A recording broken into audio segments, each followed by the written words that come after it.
زمین پہ پیدا ہونے تک کی، اس طرح کے اگر ہو جاؤ گے تو تمہیں صحیح سمجھ حاصل ہو سکے گی، صحیح سوچ حاصل ہو سکے گی، اور اپنے ان تمغوں کے ساتھ جڑ کر اگر تم نے اپنی سوچ قائم رکھی اور کوشش رکھی کہ تم باطن کے دروازے تک پہنچ جاؤ، تو یہ ایک ناممکن بات ہوگی۔ کس صفائی کی ضرورت ہے اس طرف اشارہ فرما رہے ہیں، کس حالت میں رہنے کی ضرورت ہے اس طرف اشارہ فرما رہے ہیں۔ تمہیں باطن کی راہ پانے کے لیے کس طرح بننا ہے، کس طرح کا بننا ہے، اس طرف دھیان دلوا رہے ہیں تمہارا۔ تم اپنی اس دنیا سے جڑے رہے، اور اس کے بعد جب تم نے باطن کی راہ کی طرف دھیان دیا تو پھر اپنی اس دنیا سے جڑی ہوئی حالت میں موجود ہو تو کسی بھی طرح غیب کے دروازے تمہارے اوپر نہیں کھلیں گے۔ نیکیاں کی جائیں، خدمتیں کی جائیں تو اس سے دوسروں کے لیے کی گئیں خدمتوں کے صلے میں دعائیں ملتی، اور وہ دعائیں سکون پہنچانے کا سبب بنتی۔ تو بطور مہمان کے اندر سمجھ کر تم نے اپنے کو یہاں کا حقدار سمجھا، اور اس زمین کو اپنا اصل ٹھکانہ سمجھا کہ بار بار یہیں آنا ہے، بار بار یہیں آنا ہے، یہیں پہ اسی کو برتنا ہے، یہیں پہ اس یون میں رہ کر، اس یون میں رہ کر، اور پھر اس یون میں رہ کر ہی اس زمین کے اندر ہی گھومنا ہے۔ تو فرما رہے ہیں کہ یہ دھیان رکھنا کہ پھر تمہارے حصے میں مٹی اور راکھ کے علاوہ کچھ نہ آئے، سوائے اس زمین میں دفن ہونے کے اور پھونک دیے جانے کے تمہارے حصے میں کچھ نہ آئے۔ فرما رہے ہیں، اس کے بعد دستور بیان کر رہے ہیں۔ اس کے اوپر ایک شعر اور ہے حضرت کا، اگر تو منکر نہیں ہے تو اس طرح خالی ہاتھ اس دوست کے دروازے پر قدم کیوں رکھتا؟ جو کچھ بتا رہے ہیں حضرت رومی کہہ رہے ہیں کہ اگر اس کا تمہیں انکار نہیں ہے، تم انکار کرنے والوں میں سے نہیں ہو، تو تعجب یہ ہے کہ پھر خالی ہاتھ دوست کے دروازے پر کیوں آتے ہو؟ یعنی اس بات کا خیال کیوں نہیں کرتے ہو کہ ایسے کام کیوں نہ کرو، ایسے رابطے کیوں نہ قائم کرو کہ دوست کی روح تمہاری طرف مخاطب ہو جائے، دماغ کے بجائے روح کیوں نہ مخاطب ہو تمہاری طرف۔ حضرت شاہ غوث علی قلندر پانی پتی نے ایک واقعہ بیان فرمایا ہے، کئی بار ذکر کر چکا ہوں۔ ایک بزرگ سے ملنے تشریف لے گئے، جنگل میں اپلے چن رہے تھے وہ فقیر۔ یہ گئے، جا کے انہوں نے بلا ان سے کچھ کہے، بلا سلام دعا کے اپلے چننے شروع کیے، اور لا کے انہی کے ڈھیر میں جب رکھنا شروع کیا تو وہ مخاطب ہو گئے۔ اب یہ مخاطب ہونا اس طرح کا ہے جس کا ذکر ہو رہا تھا کہ روح مخاطب ہو رہی ہے، اب یہاں پہ روح مخاطب ہو رہی ہے۔ یہ ایسا میل قائم ہوا ہے، ایک ربط قائم ہوا ہے جس نے روح کو مخاطب کیا ان کی طرف، اور جب روح مخاطب ہوئی تو باطن کے دروازے کھلے، غیب کے دروازے کھلے، اور اگر دماغ مخاطب ہوتا تو نہ غیر مخاطب ہوتا اور نہ آسمان کے دروازے کھلتے۔ تو ایک بات بیان کر رہے ہیں حضرت رومی کہ اگر تم نے سفر کیا ہے باطن کے راستے پر تو اس بات کا خیال کیوں نہیں رکھتے ہو کہ خالی ہاتھ جانا درست نہ ہوگا، یعنی بلا کسی ایسے وسیلے کے جانا درست نہ ہوگا جو ملنے والے کی روح کو تمہاری طرف مخاطب نہ کرے،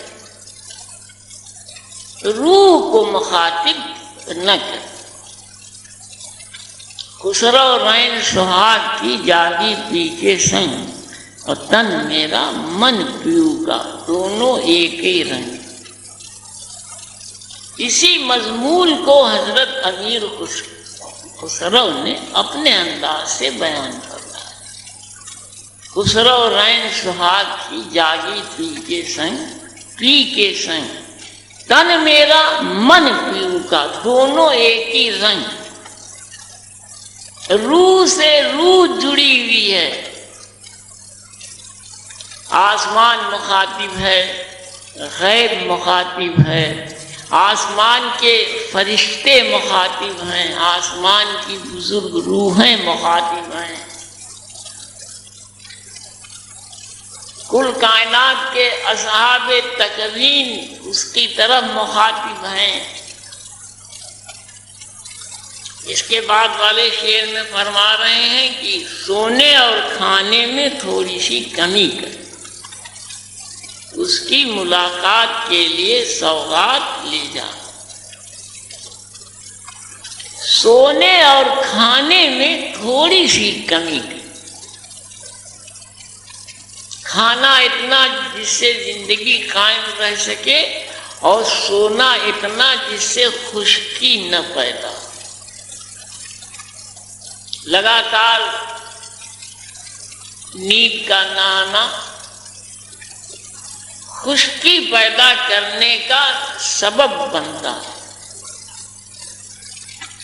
اور لگاتار نہ کھانا جسم کی طاقت کو ختم کرنے کا سبب بنتا ہے۔ ان دو چیزوں کا توازن قائم رکھو، اور اس کے بعد دھیان رکھو کہ تمہارا کھانا اور تمہارا سونا عام لوگوں کی طرح کا نہ ہو۔ عام آدمی جیسے صبح کھا رہا ہے، پھر بیچ میں کھا رہا ہے، پھر دوپہر کو کھا رہا ہے، پھر شام کو کھا رہا ہے باقاعدہ، اور رات کو کھا رہا ہے، اور پھر رات بھر بھوک کا احساس موجود ہے کہ صبح کیسے ہو پھر کھائیں۔ ڈاکٹروں نے کہا کہ 8 گھنٹہ سونا بہت لازمی ہے، 8 گھنٹے کی فکر میں 10 بجے سو جائیں اور 6 بجے صبح اٹھیں، 7 بجے صبح اٹھیں۔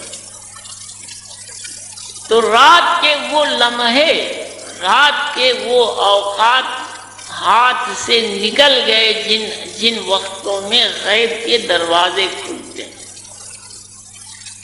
بالکل محرومی، ونچت ہر طرح سے۔ اب غیب کی دنیا کو فکر نہیں ہے کہ وہ آپ کی طرف دیکھے۔ وَاذْكُرُونِي فَاذْكُرْكُمْ، تم ہمارا ذکر کرو گے تب ہم تمہاری طرف دھیان دیں گے، ورنہ ہمیں اس کی کوئی ضرورت نہیں کہ ہم تمہاری طرف دھیان دیں۔ اتنی لاپرواہی ہے، اتنی بے پرواہ ہے وہ ذات اللہ الصمد، اتنی بے نیاز ہے کہ اسے کوئی فکر نہیں ہے۔ اگر تم نے خود فکر نہیں کی تو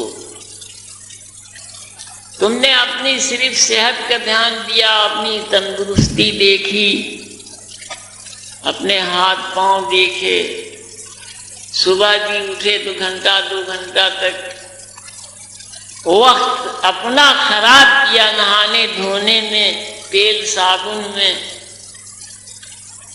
جاگتے ہی ضروری تھا کہ تم غیب کی دنیا کی طرف لوٹ جاؤ فوراً۔ نیند ٹوٹنے کے بعد ضروری تھا کہ تم لوٹ جاؤ، تم بجائے لوٹنے کے اپنے جسم کے خیال میں ڈوب گئے، اپنے اندر کی جڑی ہوئی حالت میں لوٹ گئے۔ تم نے اپنے کو خود سے جوڑے رکھا بجائے اس کے کہ تم اپنے کو غیب کی دنیا سے جڑنے کی فکر میں مشغول کر لیتے، اپنے کو غیب کی دنیا سے جڑنے کی فکر میں اپنے کو مشغول کر لیتے۔ تم نے اپنے ساتھ فوراً جوڑ لیا۔ تو 2 گھنٹہ 3 گھنٹہ نہائے دھوئے، ناشتہ کیا، اس کے بعد تھوڑی دیر بیٹھ کے انتر منتر آپ جاپ یہ سب کیا، اس کے بعد پھر اپنی اسی دنیا میں لوٹ گئے، جس دنیا نے تم کو الگ کر رکھا ہے غیب کی دنیا سے۔ وہ دنیا جو تمہاری کوئی حیثیت بننے نہیں دے رہی ہے، تمہیں تمہاری اپنی اصلی حیثیت تک پہنچنے نہیں دے رہی ہے، تم کو مکمل اندھیرے میں ڈبوئے ہوئے ہے، اسی دنیا کی طرف تم پھر لوٹ۔ تو نہ وہ تمہارا انتر منتر پڑھنا کام آیا، اور نہ تمہاری کوئی فکر جڑ سکی غیب کی دنیا سے، آسمان کی دنیا سے، جس سے جڑنے کا تم حق رکھتے ہو۔ اولاد آدم ہو، ہر پیدا ہونے والا آدم کی اولاد ہے، اس میں کسی ذات مذہب کا سوال نہیں، کسی گھر کا سوال نہیں کہ کون کس گھر پیدا ہوا ہے تو وہ حق رکھتا ہے، اور کسی دوسرے گھر پیدا ہوا تو وہ حق نہیں رکھتا۔ اس طرح کی سوچ ایسے لوگوں کے ساتھ رہی جنہوں نے زمین پہ ظلم کے سوا اور کچھ انجام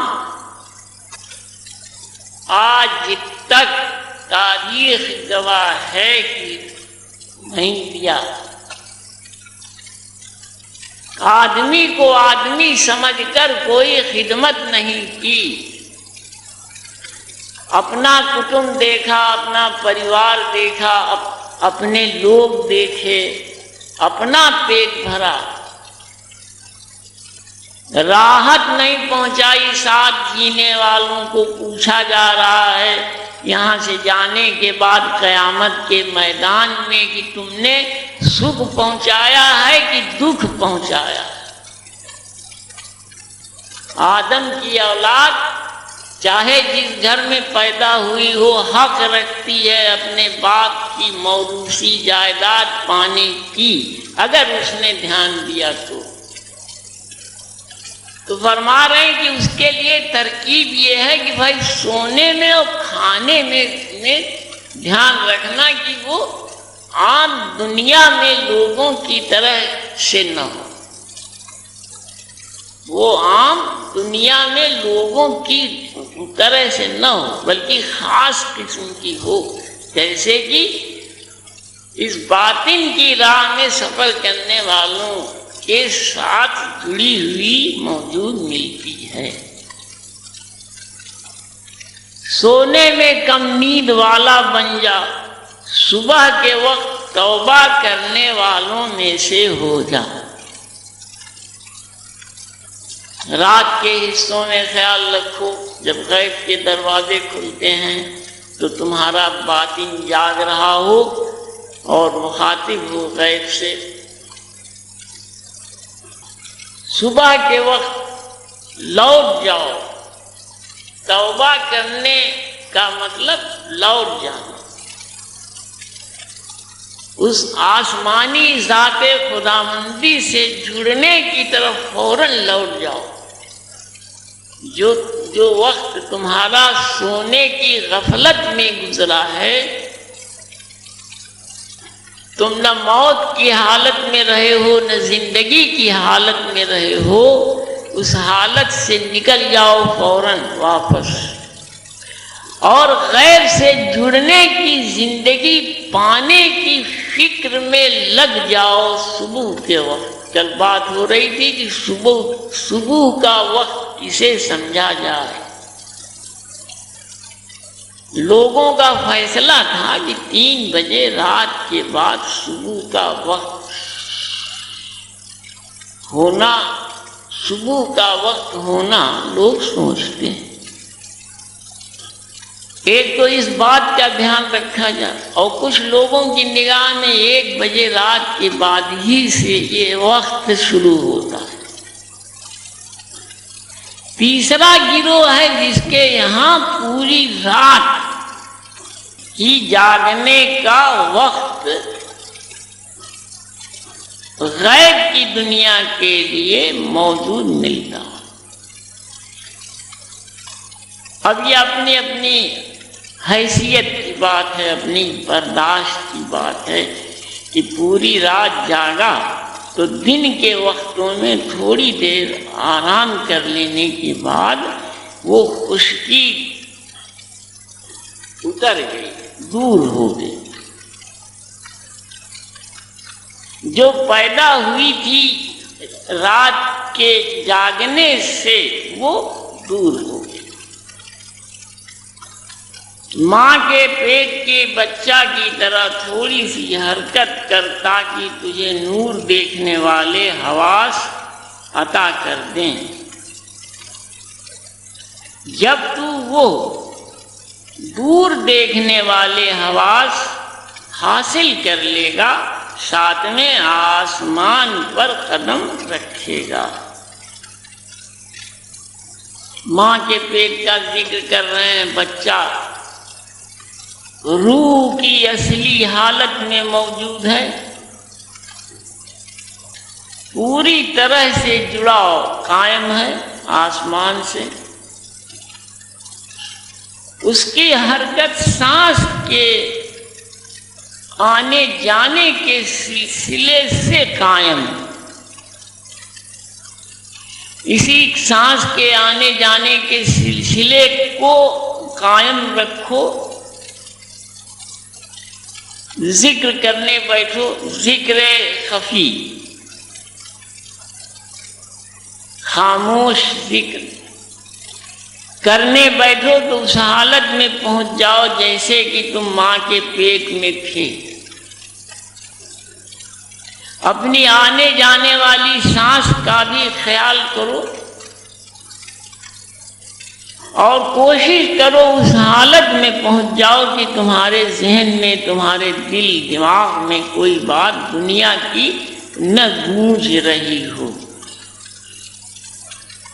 ایک دم صاف ستھرا ماحول، کسی طرح کی چاؤں چاؤں موجود نہ ہو،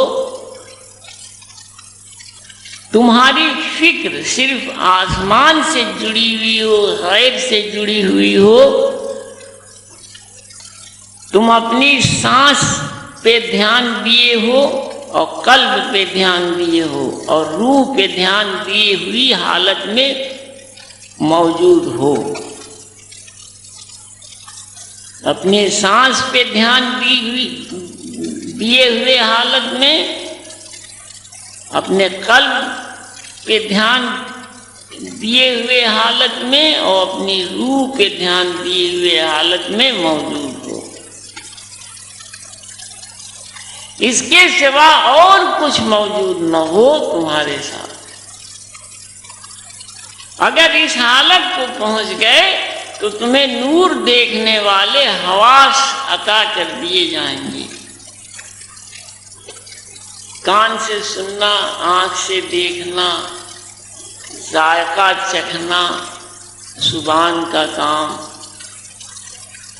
ناک سے سونگھنا، یہ جتنے حواس ہیں یہ نور میں بدل جائیں گے اور غیب جس طرح دیکھتا ہے، جس طرح سنتا ہے، جس طرح سونگتا ہے، جس طرح چکھتا ہے، ذائقہ محسوس کرتا ہے، اس طرح کے حواس جڑ جائیں گے تم سے۔ یعنی اصلی روح کی زندگی سے جڑ جانا تمہیں نصیب ہو جائے گا۔ اصلی روح کی زندگی سے جڑ جانا تمہیں نصیب ہو جائے گا۔ تو وہ دور دیکھنے والے حواس حاصل کر لے گا، ساتویں آسمان پہ قدم رکھے گا۔ ایک پہلا آسمان ہے، پھر دوسرا ہے، پھر تیسرا ہے، چوتھا ہے، پانچواں ہے، چھٹا ہے، ساتواں ہے۔ یہ جتنے آسمان ہیں یہ ایک پیغمبر سے جڑے ہوئے موجود ملتے ہیں، اور ان پیغمبر کے قدموں کے نیچے جتنے بھی گروہ اولیاء ہیں زمین پہ وہ موجود ملتے ہیں۔ پہلے آسمان پر ایک پیغمبر، دوسرے پر ایک پیغمبر، تیسرے پر ایک، چوتھے پر ایک، پانچویں پر ایک، چھٹے پہ ساتویں۔ اور آسمان کی یہ ساتوں تہیں وہ دنیا ہیں جن میں جانے کتنے سورج اور چاند اسی طرح موجود ہیں جیسے آپ کی زمین۔ ہر آسمان کے سطح کی بھاشا الگ ہے، بولی الگ ہے۔